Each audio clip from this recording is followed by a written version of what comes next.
Doctor Rakesh Pathak ji, इसमें बुरा क्या है? एक पार्टी का नेता जो अपने दम पर पार्टी को चुनाव जिता के लाता है। कौन है मोदी के कद का आधा भी भारतीय जनता पार्टी में? नगर पालिका के चुनाव हो, विधानसभा के चुनाव हो, मोहल्ले के चुनाव हो, देश के चुनाव हो, सिर्फ एक चेहरा मोदी, एक नाम ऐसा जो संघ पे और भारतीय जनता पार्टी पे भी बड़ा हो गया है। तो समस्या क्या है? अगर वो अपने नाम का इस्तेमाल, अपनी ताकत का इस्तेमाल दिखा रहे हैं, क्यों पार्टी में 10 नेतृत्व पैदा कर दें जो पार्टी में बगावत हो? क्यों गडकरी जी के सपनों को पलने दें? क्यों वसुंधरा राजे को फड़फड़ाने दें? क्यों योगी आदित्यनाथ को सपने देखने दें? क्यों वसुंधरा राजे को बाहर जाने दें? क्यों शिवराज सिंह चौहान के मंसूबे पूरे होने दें? सब बुरा क्या है? राकेश पाठक जी एक बड़ी दुनिया की सबसे बड़ी पार्टी कही जाती है, अपने हिसाब से चला रहे हैं मोदी जी को। अनिल जैन जी पता नहीं क्यों गुस्से में आ जाते हैं। मैं आपकी बात से सहमत हूँ। अनिल जी ने कहा कि तीसरे को फ्रेम में नहीं आने देते हैं, यानी नरेंद्र मोदी और अमित शाह। अनिल जी एक संशोधन कर दिए, दूसरे को भी नहीं आने देते हैं। मध्य प्रदेश में पिछले एक महीने में फुल पेज के विज्ञापन मेरे आसपास रखे हैं अखबार, सरदार पटेल की जयंती पर और इससे पहले भी एक दो अवसरों पर छपे हैं, कई अवसरों पर, जिसमें मध्य प्रदेश सरकार के जनसंपर्क विभाग के फुल पेज के विज्ञापन में मध्य प्रदेश के मुख्यमंत्री की तस्वीर नहीं थी, अकेले माननीय मोदी जी थे। हमें वो दौर भी याद है जब ओलंपिक वगैरह से लोग पदक लेकर आते हैं तो पार्टी के मंत्री लोग किस तरह के पोस्टर बैनर बनवाते हैं जिसमें वो विजेता जो ओलंपिक से जीत कर आया उसकी छोटी सी फोटो होती है सिंगल कॉलम की, और माननीय मोदी जी की फोटो इतनी बड़ी होती है। तो इस बात में मुझे कदापि संदेह नहीं है कि ये युग नरेंद्र मोदी का युग है। हमारा आप उनकी कितनी भी नीतियों की आलोचना कर लें, लेकिन इससे खारिज नहीं कर सकते कि नरेंद्र मोदी ने पिछले 8 साल में और उससे पहले लगातार गुजरात में 3 बार मुख्यमंत्री बनकर सफलता की एक ऐसी इबारत तो लिखी ही है जिसे ब्लैक बोर्ड पर चौक से लिखी हुई इबारत नहीं कहा जा सकता, जिसे डस्टर से आप मिटा दें। नंबर एक। दूसरी बात यह है कि सफलता के 100 पिता होते हैं, असफलता का एक भी नहीं। स्वाभाविक है जब तक नरेंद्र मोदी सफल हो रहे हैं उनके नेतृत्व पर, उनकी क्षमताओं पर कोई सवाल नहीं उठा पाएगा। यद्यपि वे कितने सफल हैं ये मुख्य धारा का मीडिया और उनकी पार्टी, उनका आईटी सेल, उनकी व्हाट्सएप यूनिवर्सिटी बहुत बड़ा चढ़ाकर प्रस्तुत करती है। जब उनकी चुनावी सफलताओं का जिक्र होता है तो कोई भूले से भी 2018 की मध्य प्रदेश, छत्तीसगढ़ और राजस्थान की विफलता को याद नहीं करता।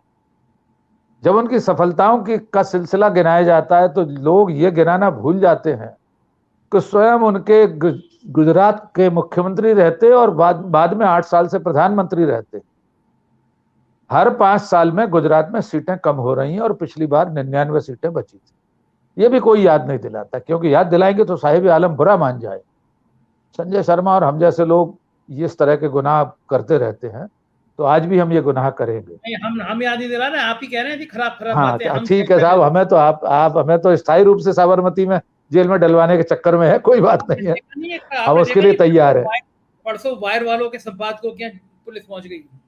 बिल्कुल बिल्कुल, हम भी तैयार हैं सर। अच्छा लगेगा हमारे पास तक आए आईटी, सीबीआई, एनआईए, कोई दिक्कत नहीं है। हम बिल्कुल वस्तुनिष्ठ आधार पर ये आंकड़े गिनाना चाहते हैं संजय जी कि क्या सचमुच में नरेंद्र मोदी के युग में इतनी बड़ी सफलताएं मिली हैं। डॉक्टर साहब अनिल जी बताइए, कम से कम 12 से 14 राज्य आज भी ऐसे हैं जहां बीजेपी की सरकारें नहीं है, और पिछले 8 साल में अनेक राज्यों के विधानसभा चुनाव ऐसे हुए हैं जहां नरेंद्र मोदी को ही प्रस्तुत किया गया, उनके नाम पर वोट मांगे गए। आपने नगर पालिका, नगर निगम की बात कही संजय जी, हैदराबाद के नगर निगम चुनाव में माननीय मोदी जी गए थे ना चुनाव प्रचार करने, आपको याद होगा चार मीनार के पास बड़ी भारी उनकी सभा हुई थी। तो कितनी सफलता मिली हम जानते हैं। वहां तो राकेश जी, वहां पे ओबीसी भैया रहते हैं, ओबीसी भैया सपोर्ट करते हैं, तो वहां तो जाना ही बनता भी है ना। नहीं, वो बिल्कुल आपस में उनका मौसेरे भाई का रिश्ता है, उसमें हमें कोई आपत्ति नहीं। और देखिए राजनीति में इन चीजों पर आपत्ति नहीं कर सकते हम। कोई दो पार्टियां आपसी तादाम्य के साथ चुनावी सफलता हासिल कर रही हैं, चाहे नरेंद्र मोदी ओवैसी के साथ कर रहे हो, ये कोई संविधान विरुद्ध काम तो है नहीं संजय जी। भारत के किसी कानून में ये तो नहीं लिखा कि ओबीसी का समर्थन लेना या पर्दे के पीछे उनकी मदद से चुनाव जीतना कोई अपराध है। तो मैं उस पर नहीं जाना चाहता।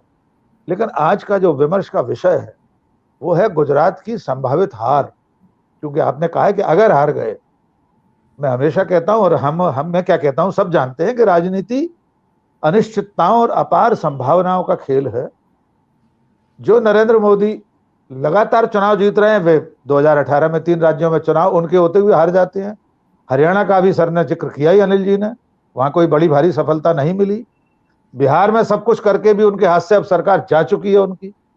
ऐसे अनेक उदाहरण है। बंगाल में उन्होंने क्या नहीं किया था बताइए, धरती आसमान एक कर दिया। ईश्वर ने उन्हें जो संदेश दिया था पुल गिरने पर, डायरेक्ट कोई कॉल आया होगा मोदी जी के पास कि ये पुल भगवान ने इसलिए गिराया है, तो मोदी जी ने बताया बंगाल की जनता को कि हमारे पास संदेश आया, आप लोग सुने संदेश को।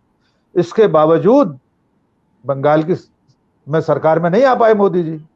अब गुजरात उनके लिए एक तरह से वाटरलू है। वाटरलू साबित हो सकता है या नहीं भी हो सकता। निश्चित तौर पर अगर गुजरात के नतीजे सकारात्मक नहीं रहे भारतीय जनता पार्टी के लिए, 99 के बाद 7-8 सीटें तो और कम होनी है। 92 से ही तो बहुमत है वहां पर संजय जी, 182 सीटों में। 99 तो से 8 7 सीटें बढ़ भी तो सकती हैं, 10 सीटें उधर। नहीं, बढ़ने के लिए तो वो खरीद फरोख्त वाला काउंटर भी खुल जाएगा मतगणना 8 तारीख के बाद, उसमें कोई ऐतराज नहीं। और न बढ़ पाए तो 6 महीने बाद बना लेंगे अपनी सरकार। लेकिन तब तक अगर सचमुच में भारतीय जनता पार्टी की सरकार नहीं बनी, तो न केवल नरेंद्र मोदी के लिए बल्कि भारतीय जनता पार्टी के लिए भी एक बड़ा झटका होगा। अब तक खुलकर मोदी के खिलाफ कोई बीजेपी में नहीं बोलता। वैसे सच तो यह है कि अगर 4 भी जमीर वाले लोग होते तो पार्टी में कोई ना कोई तो बोलता। कांग्रेस की लाख आलोचना कर लीजिए, इंदिरा गांधी और नेहरू तक। आपका कहने का मतलब क्या है? गडकरी और राजनाथ सिंह में जमीर नहीं है? अगर होता तो सवाल जरूर पूछते कि आदरणीय सर, आपके नसीब से पेट्रोल की कीमतें कम हुई थी, मंत्रिमंडल की बैठक में तो पूछते कि अब ये 100 रुपए हो गया, अब आपका क्या कहना है। अच्छा, ये तो पूछते कि डॉलर 83 रुपए का हो गया है। राकेश जी, आप चाहते क्या है? जरा सा पूछा नहीं, तो संसदीय बोर्ड से बाहर हो गए गडकरी, तो आप क्या चाहते हैं? पार्टी से भी बाहर हो जाए? हमारे शिवराज जी भी बाहर हो गए, हमें तो अपने मुख्यमंत्री की चिंता हो रही है। वे संसदीय बोर्ड से बाहर हो गए, राष्ट्र जो चुनाव की जो उनकी समिति है उसमें से बाहर हो गए। मेरा सवाल सिर्फ ये है कि अगर नरेंद्र मोदी ये चुनाव हारे, गुजरात का बीजेपी चुनाव हारी, उस दिन ये जरूर देखना होगा कि कितने लोग सचमुच बोल पाते हैं। इस लोया लुहान समय में संजय जी, इन्वर्टेड कॉमा में फिर से सुन लीजिए, इस लोया लुहान समय में हर व्यक्ति लोयाकरण से डरा हुआ है। कौन बोलेगा हारने के बावजूद? बोलना होता तो 2018 में क्यों नहीं बोले? हिंदी हार्टलैंड में, गौ पट्टी में, जहां पर हिंदुत्व का नारा सबसे ज्यादा मुखर है, वहां भारतीय जनता पार्टी 3 राज्यों में चुनाव हार गई थी, तब क्यों नहीं बोला कोई? तो देखना भी ये होगा कि कितने लोग बोलते हैं। फिर भी मुझे ऐसा नहीं लगता गुजरात में बुरी से बुरी पराजय हो जाए, तब भी न नरेंद्र मोदी के नेतृत्व पर कोई सवाल उठाएगा, न उन्हें प्रधानमंत्री पद से कोई हटाने की ताकत रखता है भारतीय जनता पार्टी में। वे युगों युगों तक भारत के प्रधानमंत्री रहेंगे, ये आप नोट कर लीजिए। कम से कम बीजेपी से उनके खिलाफ कोई आवाज नहीं उठेगी। आवाज उठेगी तो जनता के बीच से। जनता जिस दिन चाहेगी उस दिन नरेंद्र मोदी प्रधानमंत्री नहीं रहेंगे। अगर आप बीजेपी पार्टी, संगठन, कार्यकर्ता और नेताओं से अपेक्षा कर रहे हैं तो ये हम मृग तृष्णा देख रहे हैं संजय। राकेश जी, लग रहा है हड़बड़ी है या कुछ सब कुछ ठीक है? संजय जी, जिन हालात का आपने जिक्र किया, मैं कल भी एक चैनल पर कह चुका हूं कि मुझे नरेंद्र मोदी से अब कोई शिकायत नहीं है। मुझे शिकायत अपने देश और समाज से है। हमारी सामूहिक चेतना को क्या हो गया है?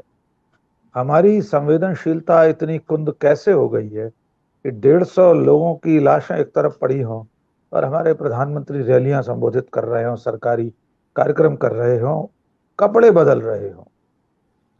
दक्षिण कोरिया के राष्ट्रपति का जिक्र हो चुका है कि वहां भी भगदड़ में 150 लोग मरे। मैं कल भी कहा था, आप सबको स्मरण होगा, उन्होंने जिम्मेदारी ली उस घटना के लिए। 7 दिन का राजकीय शोक हुआ। जहां जहां उस कोरिया के दफ्तर है दुनिया में, वहां आधा झंडा झुकाया गया है। आपको पराकाष्ठा बताएं संजय जी, उस जहां वो घटना हुई है वहां के थाने के एक पुलिसकर्मी ने चिट्ठी लिखी है अनिल जी, और उसने लिखा है कि हम 10 लोग अकेले कैसे संभाल सकते थे, और क्या इसके लिए हमारे गृह मंत्री, राष्ट्रपति, प्रधानमंत्री जिम्मेदार नहीं है? थाने के एक पुलिसकर्मी ने चिट्ठी लिखी है कोरिया में। ये एक जीते जागते समाज और लोकतंत्र की निशानी है। और हमारा समाज ये बर्दाश्त कर रहा है कि मृतक ही इस घटना के लिए जिम्मेदार थे। तो इसलिए नरेंद्र मोदी जी कपड़े बदल रहे हैं। भले अनिल जी को लग रहा हो कि वे हताशा में, हड़बड़ी में है, मैं नहीं मानता। मुझे लगता है वे बिल्कुल निश्चिंत है। आखिरी में अपने हिंदू मुस्लिम कार्ड को लेकर आएंगे। और दूसरा जो करिश्मा लक्ष्मण जी कह रहे थे कि भले वे चुनाव हारते हुए दिख रहे हों लेकिन जीत जाएंगे, ऐसा ही कुछ हो जाएगा, क्योंकि हमारा समाज इसके लिए जिम्मेदार है।